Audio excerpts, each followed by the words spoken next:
This is a presentation of Northeast Streaming Sports.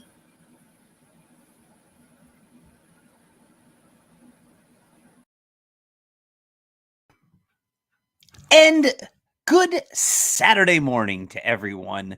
Welcome to the Dr. Sem Yankees Show. Let's make today a great day. How do you make your days great? Well, you look for the good. You look for the good and you create good.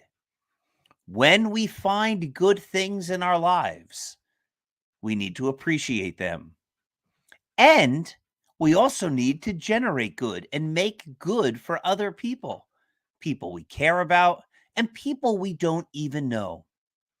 If you can't find any good in your life, which I think is probably pretty hard because there's a lot of good in a lot of places, then go make good. Do nice things for other people, share love, give kindness, and then there is good that you can see and you can appreciate. So let's make today a great day by being great and doing great things and noticing the great things. Unfortunately, when it comes to the Yankees, oh my goodness, I feel like it's a roller coaster. We get excited and then, oh boy, it just goes south. So this 2023 season might come down to that wall at Dodger Stadium, Aaron Judge crashing into it and hurting his foot, one of his toes, and getting injured. And since he's been out of the lineup, well, since that Dodger series ended, the Yankees, after losing last night to the Boston Red Sox, I'm actually recording this on Friday night while the game is on, but the Yankees are down 14-4, so I'm going to assume they're going to lose. The Yankees are just 5-8 since Judge got injured. Now, technically, it's 6-8 because they won the last game of the Dodger series without Judge, but once it was apparent that he wasn't coming back quickly, the Yankees are just 5-8. And that, of course, isn't great. So, a few things to talk about. First, I wish all of you people who celebrate Father's Day to have a great Father's Day tomorrow. I have a Father's Day story to share with all of you, hopefully before the end of the show. But a couple of Yankee stories, a couple of things that I've noticed over the last couple of days, but specifically geared toward the game last night. Harrison Bader, as so many people know, was supposed to come off the injured list and start playing last night. That's what we were told all week.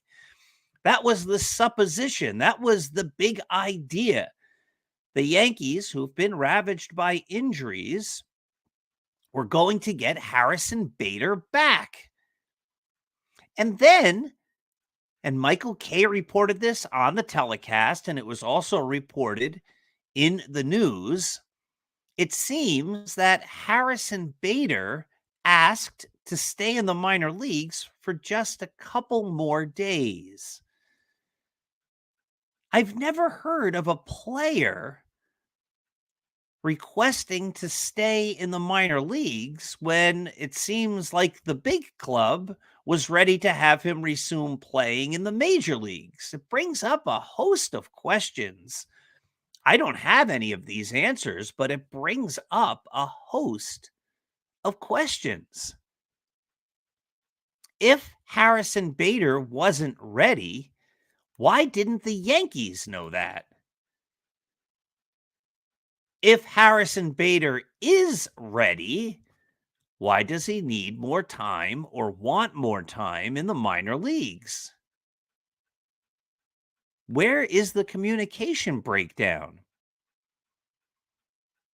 If he's not ready, he shouldn't have been offered to come to the major leagues. But it sure seems if the Yankees are saying, we'll get you in the lineup and he is requesting to stay in the minor leagues, that the Yankees felt he was ready.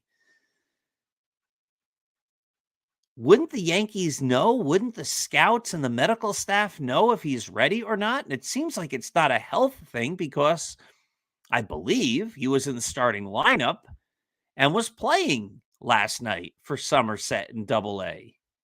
So what's the disconnect? I've never heard it. It may have happened. It may happen all the time, but I've never heard of a major league player saying, nah, no thanks. I think I'll just stay in the minor leagues for another weekend. It's interesting, and it's somewhat concerning. When the Yankees have injuries, and I don't keep track of statistics like this or things like this, and maybe I should, but it's a lot to even try to manage and keep track of. But anybody who follows the Yankees closely, and maybe it's like this with every team, but it just seems the Yankees don't ever give a true accounting or an accurate accounting of the players' injuries when they're asked. How long will player X be out? It seems like for years we've heard, oh, this is a little thing, it'll be just a week. And the next thing you know, the guy's out for a couple of weeks or a couple of months. I mean, that seems to happen a lot. It seems to happen every year. The Yankees seem confounded and confused. Frankie Montas, they got him. He was supposedly hurt, but then he was supposedly better. Then he comes to spring training, and then he's hurt. It seems like it was a lingering thing, and now he's basically out for the year, or at least till late in the season. Why didn't the Yankees know that? And why wasn't that communicated to the fans? And now I've been told, and there are readers on Start Spreading the News who say, why should the Yankees be honest with the media or the fans? They have no obligation to do that. And I think that perspective is correct. The Yankees don't have to, but then why does the newspaper and the media report what the Yankees are saying in regard to injuries? It seems like they're wrong a lot. I'm not saying it's on purpose, but it just seems like they're wrong a lot. Seems like the injuries tend to be worse than they originally say. It could be a day, it could be a week, and the next thing you know, it seems a lot longer than that. And again, I don't have the hard data to prove that. This is just the way it feels. And it seems to happen a lot. We don't think he'll be out that long, and the next thing you know, he's out that long. I don't know. But the Bader thing for this weekend seems interesting. If nothing else, it seems like the Yankees, because it didn't say the Yankees are keeping him in the minor leagues. It was that Harrison Bader said he'd rather stay in the minor leagues. That's how it's being reported. So I surmise then that the Yankees were ready to have him play in the major leagues. And if he's able to play in the minor leagues physically, then he's probably able to play in the major leagues. So why didn't he play in the major leagues? At least last night. And why can't the Yankees seem to figure that out? And why is there a disagreement with how and where he should be playing? Interesting. All right. Here's another thing. So Domingo Germán pitched last night and obviously didn't have it. He got lit up, as they say, like a Christmas tree. The Red Sox had a big lead. They took him out. And the Yankees went to rookie in his first ever game, Matt Crook, a lefty who numbers of people, including Andy Singer at Start Spreading the News, are very high on Matt Crook. He had great numbers in the minor leagues. He had been up once before, did not pitch, was sent back down. Then he was brought up again. And He sat in the bullpen for 12 games. It's like 2 weeks if you figure the days off. Hadn't pitched competitively in 2 weeks, and then he comes in, gets 3 ground balls, maybe 4, seemed to get out of the inning. The last out was a ground ball to third. Josh Donaldson blew it. He bobbled it. Hey, that happens. I'm not going to complain when a player makes a physical error, but that would have gotten him out of the inning. I think the very next play was a ground ball to the right side, looked like a routine ground ball to second, but Anthony Rizzo ranged very far to his right and caught it in front of Gleyber Torres. Now, I pitch. I don't pitch in the major leagues, but I pitched for 2 different amateur baseball teams. And I understand about covering first base, but if there's a ground ball and it seems like it's going to second, I'm not running over to cover first. So I don't even blame Matt Crook for not covering based upon where the ball was hit. But Rizzo caught it, and then there was nobody to cover first. And then he gave up a grand slam, and it was less than desirable, less than satisfactory very first outing. But I have to ask, is anyone surprised that he didn't do well? When you bring up a kid from the minor leagues who's been doing real well, how do you have him sit on the bench for 2 weeks without getting any game action?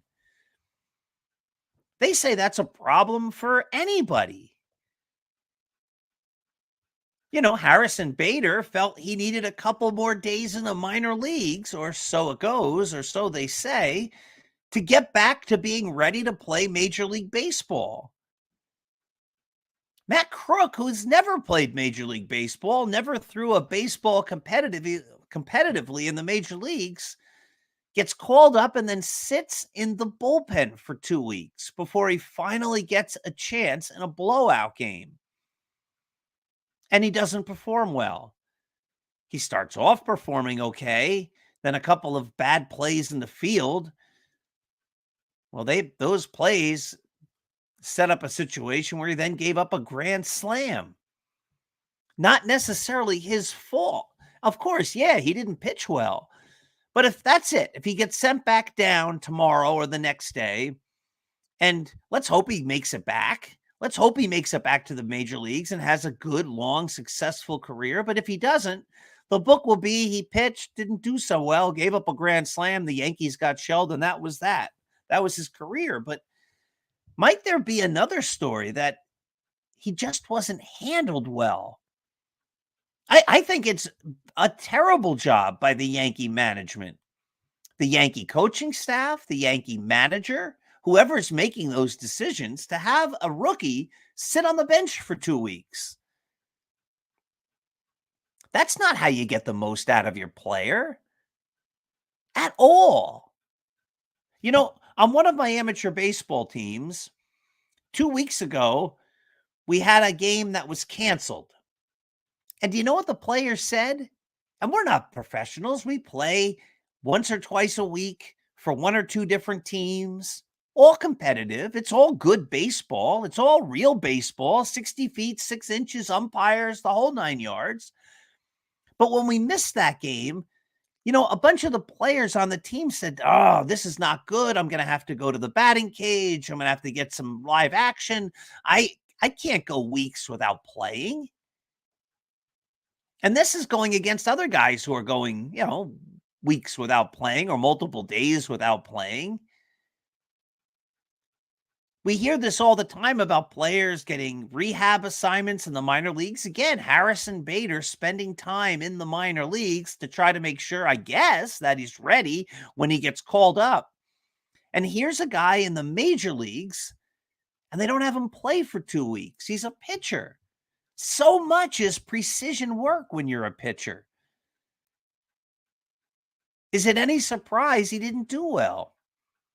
And ultimately, this is my big point. Whose fault is it that he didn't do well? Isn't it the job of management to put the employees in a position where they can succeed? In any business, isn't that the job of management, to put the employees in positions where they succeed? Whatever the job, whatever the industry, you want your personnel to be their best. And management's job is to manage the situations, manage the environment, manage all of those things to help make sure the player, the person, the employee is best able to perform at the task that the employee is supposed to perform.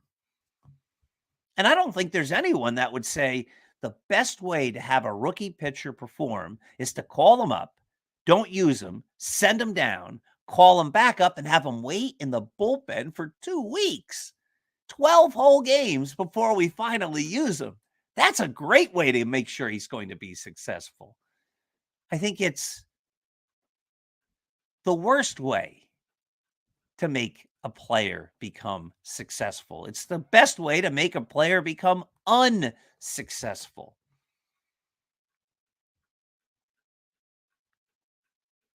Yes, Matt Crook didn't pitch well. It's on him. But I think the people to blame are the people who made the decision to keep him sitting in the bullpen for 2 weeks. And it's not like the Yankees were getting 8, 9 innings out of their starters over that time. Let's be honest. The Yankees were getting maybe 5 or 6 innings out of their starters for the most part, if that, during that time. So it wasn't like they didn't have a use for a relief pitcher. And the Yankees don't have a whole bunch of lefty relief pitchers. And they just let him sit out there. What does that do to his confidence? What does that do to his excitement level? What does that do to his enthusiasm? And I know they're professional ball players. They have to be above all that. They have to perform when they're asked. Sure. And they do. And he didn't. But did management, whether it's the general manager, the coaches, or the manager, put that player in the position to succeed? Shouldn't the coaches have gone to Aaron Boone and said, you got to get this kid in a game? Shouldn't the general manager, Brian Cashman, have looked down and said, my goodness, I have this guy in the bullpen who hasn't been used for 2 weeks, and say something to the manager? Shouldn't the manager himself, the person who makes those decisions, look at his bullpen usage charts and go, oh my goodness, I've got a guy and I haven't used him for a number of days? Shouldn't he have said that 8 days ago after he wasn't used for 4 days? The Yankees, I hate to say it, but it's true, and I've talked about it a lot. They do not do a good job at all with these young players. They either give them too much responsibility, like Anthony Volpe.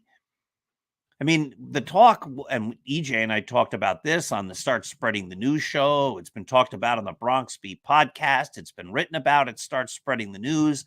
I've talked about it on this show. Anthony Volpe is not performing. He's over 70 strikeouts. He's like leading the league in strikeouts, or he's close to the lead if he's not right there at the top. And yet the talking point is, no matter what, he's our shortstop. We won't send him down.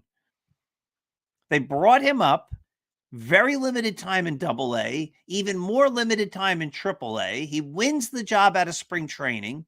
And I said, just leave him alone. He's in the major leagues now. That's great. I have to trust you guys know what you're doing. But don't mess with the kid. Let him acclimate. It's hard to play Major League Baseball. And within a couple of weeks, he's the leadoff hitter. And then they move him down the order. A couple times, I think he was the 5th hitter. He's hitting 7th. He's hitting 1st. He's all over the place. That's not how you build a kid's confidence and consistency. You don't take the kid brand new to the major leagues, 20 years old, and say, oh, by the way, you're the leadoff hitter on a team that's supposed to win the World Series. They did a terrible job with Anthony Volpe. And now with him struggling, they say, no matter what he's playing, we don't care. He's our guy. And on one aspect, I like that. I like the dedication. But, sometimes you need to go back down and figure it out. At the same time, Oswald Peraza got called up last year. by all accounts, everyone says defensively, he could be a major league shortstop and could be a premier major league shortstop right now defensively. And he's hit in the minor leagues. He's hitting this year in the minor leagues.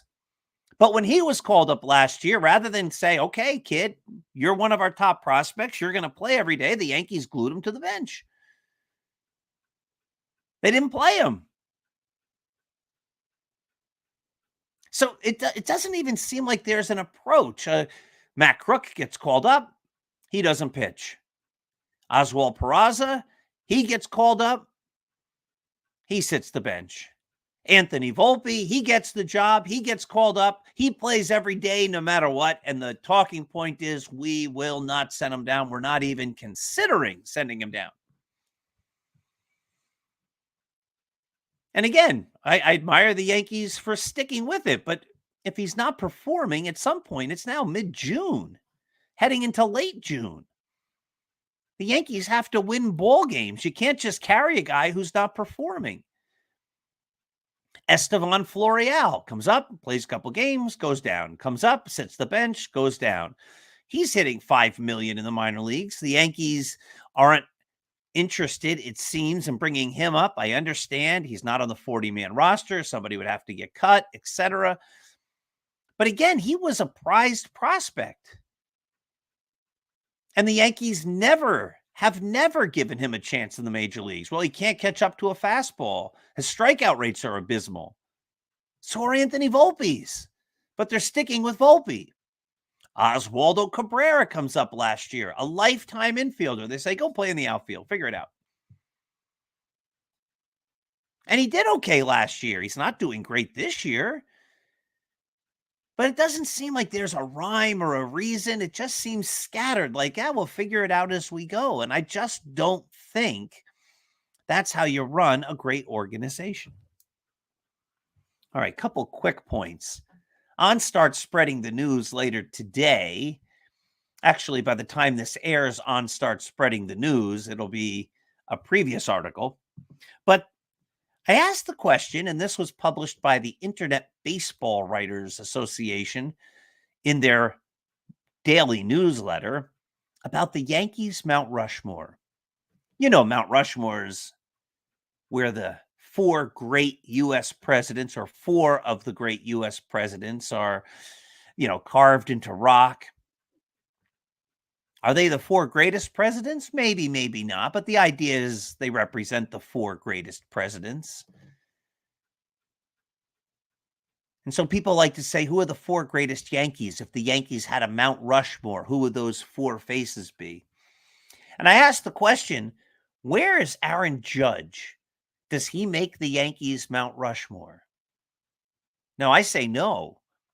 I say the Yankees Mount Rushmore is Babe Ruth, Lou Gehrig, Joe DiMaggio, and Mickey Mantle. And I argue it's almost impossible to knock any of those four because they're so much a part of the fabric of the history of the game of baseball and of the history of the sport that I don't think any player could knock them out. I mean, Ted Williams would have a hard time knocking them out based upon their history with the Yankees if Ted Williams had been a Yankee, right? Like, you just think about it. Those are four iconic names, four of the biggest names in the history of the sport. So I don't think Aaron Judge breaks into that first Mount Rushmore. So I asked the question, what about a second Mount Rushmore? Would Aaron Judge be there? Judge is great. He won an MVP. It's the all-time record for the most home runs in a season. He set last year. And I argue, I don't think he makes the second Yankee Mount Rushmore. I think that Yankee Mount Rushmore has Mariano Rivera, the all-time major league leader in saves, the greatest relief pitcher of all time. How do you knock him out? Whitey Ford, the all-time winningest Yankee starting pitcher or any pitcher. How do you knock him out? Yogi Berra, who won more World Series and also is iconic in the game.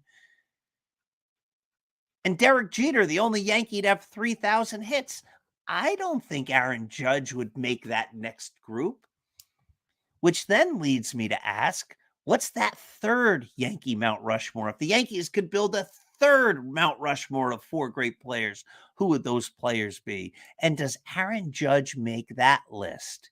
It's a great question. Read the article, and I hope you comment on the article or send us an email at the site. Start spreading the news. There's a banner right there to click to send us an email.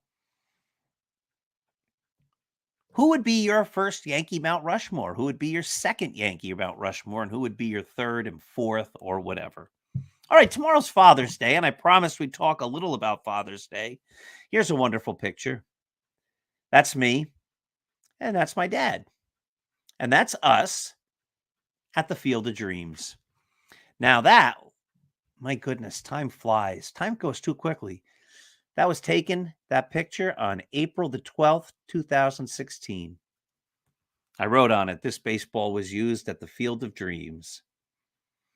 My dad and I played with these balls, had batting practice. We did a little infield. My mom was there. We pitched to each other. We hit to each other. We went there to have a catch. Every year on Father's Day, I have a catch with my dad. My dad said the other day, I can't wait till Father's Day because the thing I look forward to the most is having a catch. It's magical. It's one of those special things. Sometimes you can't even put it into words, but there's magic about putting a glove on and throwing a baseball to someone you care about.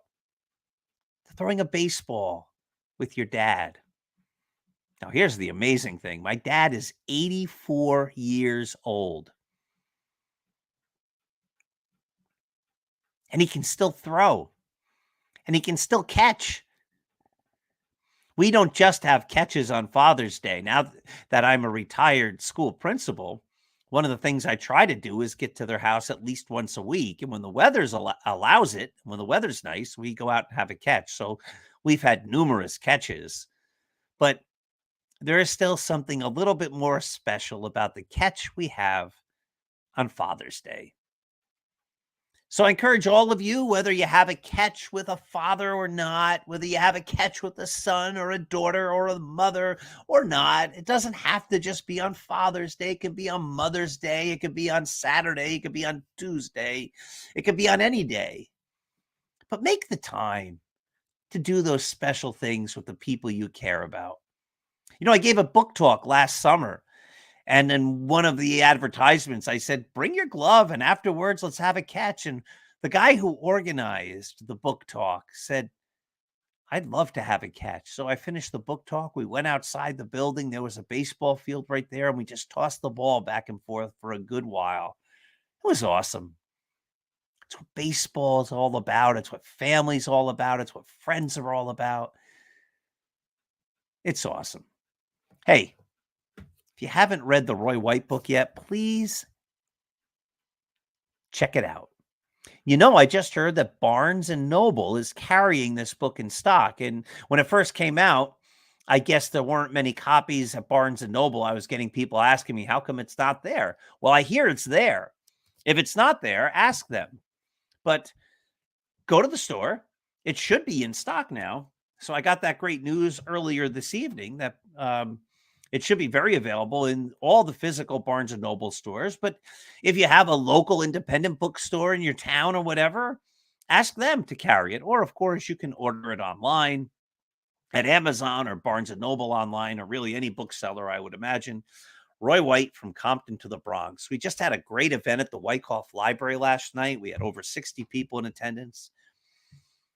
Roy and I talked about his career, answered questions. But the best part of all these events is to see the way the people interact with Roy White and to see Roy White interact with his fans. They love him. He made a difference in their lives, a positive difference. He is a classy, kind, generous human being. He was also a great Yankee, but he's more than that. It's just amazing to see people saying, what an impact, even though they don't ever know him, never met him before, never knew him before, what an impact he left on their lives by being such a classy, dignified, great baseball player. It's awesome to see. All right, so hopefully Mac and Jack and I talk about the Yankee Mount Rushmore and lots of other great baseball and sports topics coming up on the Mac and Jack Saturday Debate Show, which, of course, is right here on the Northeast Streaming Sports Network, coming up at 8 a.m. Thanks for watching the Dr. Sem Show. Make today great. Thanks for watching. Let's go Yankees. Let's hope they turn it around, and let's hope they get winning, and let's hope they do a much better job of promoting and encouraging and helping to assure that their young players succeed. Have a great day.